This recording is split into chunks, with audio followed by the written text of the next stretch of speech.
I just spent 10 hours in LFG to farm Ghosts of the Deep, and all I got was this lousy montage. Let's talk about it. Alright, so this is my inventory before spending 10 hours with Simmumah. Completely empty and clean. And this is my vault. Let's just delete this and then everything's empty.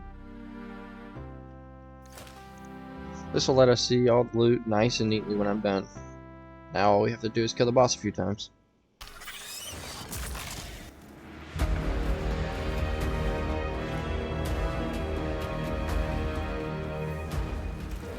The quickest run I had with the LFG group is in the background.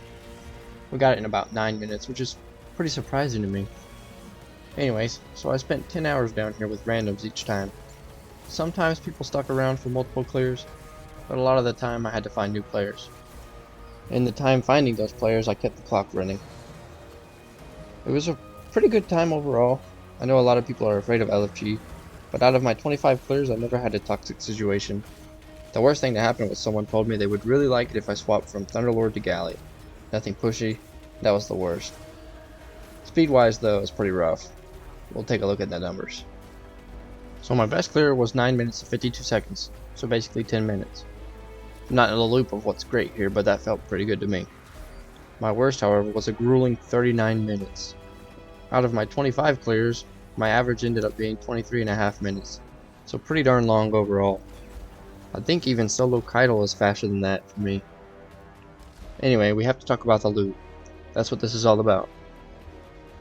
I have one word to describe it all. Disappointment.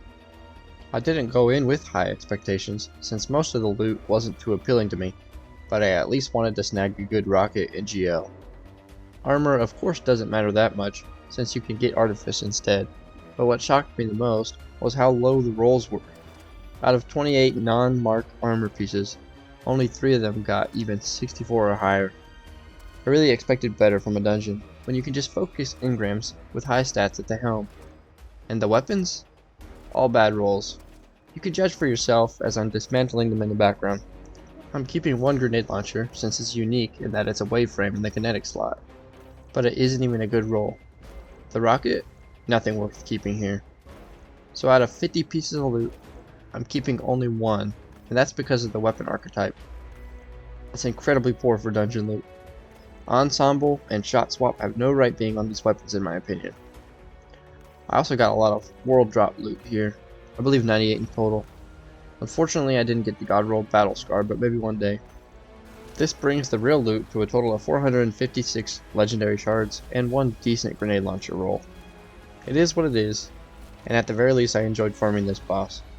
If you're looking to farm this encounter for any weapons, then just be aware of the distribution of loot you should expect.